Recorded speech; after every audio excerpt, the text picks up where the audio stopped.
Siege of Al-Karak was a 17-day siege imposed by Ibrahim Pasha of Egypt on the Transjordanian town of Al-Karak in 1834.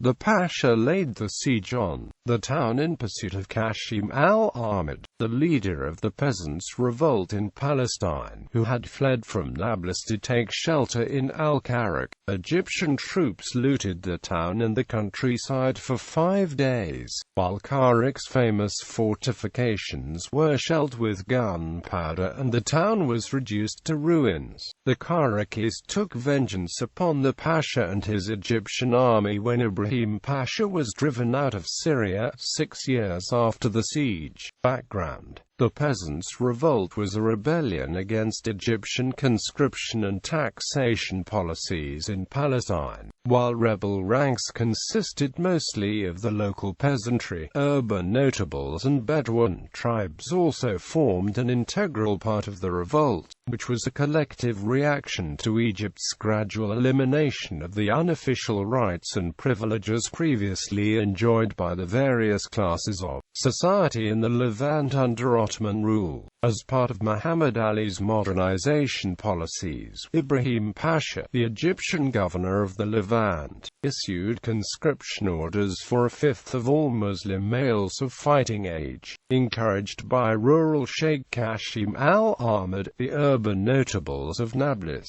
Hebron and the Jerusalem-Jaffa area did not abide by Ibrahim Pasha's orders to conscript, disarm and tax the local peasantry. The religious notables of Safad followed suit. Qasim and other leaders of local clans rallied the kinsmen and launched a revolt against the authorities in May 1834, taking control of several towns, while the core of the fighting was in the central mountain regions of Palestine. The revolt also spread to the Galilee, Gaza and parts of Transjordan.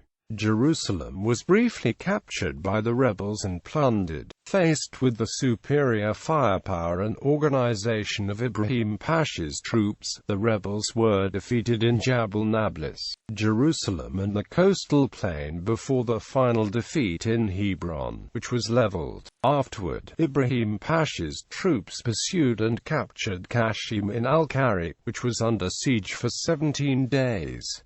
The siege. Qasim al-Ahmad, the revolt leader, sons Yusuf and Muhammad, and Isa al-Barkawi fled Hebron during the fighting and headed east across the Jordan River. They were sheltered in Al-Karak by a Bedouin clan affiliated with the Anitsa tribal confederation. Ibrahim Pasha's troops pursued them and laid siege on Al-Karak for 17 days. After a hole was blasted into the town's walls in late August, the town was destroyed and the countryside was uprooted as punitive measures against the residents for hosting Qasim. Fearing further retaliation from Ibrahim Pasha, the Anitsa clan's chief, Duwayki al-Samir, handed over the rebel leaders to the Egyptians. Aftermath: Ibrahim Pasha's forces looted villages as he went northward to Al-Salt. After Qasim's capture, Asib al-Kahal was publicly executed in Damascus.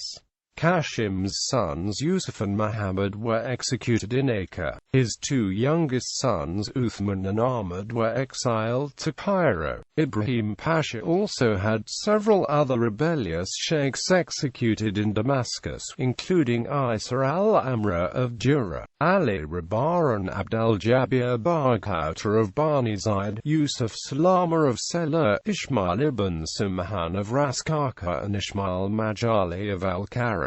Several other sheikhs were jailed in Acre. Vengeance. During Ibrahim Pasha's withdrawal from Syria 6 years after the siege, the people of Karak managed to take vengeance from the Pasha and his Egyptian army. In 1840, as the Pasha and his troops were driven out of Damascus, the Karakis attacked them all the way from Katrina to Gaza. Along the King's Highway, the forces were raided, and the Pasha lost most of his men, ammunition, and animals by the time he reached Gaza.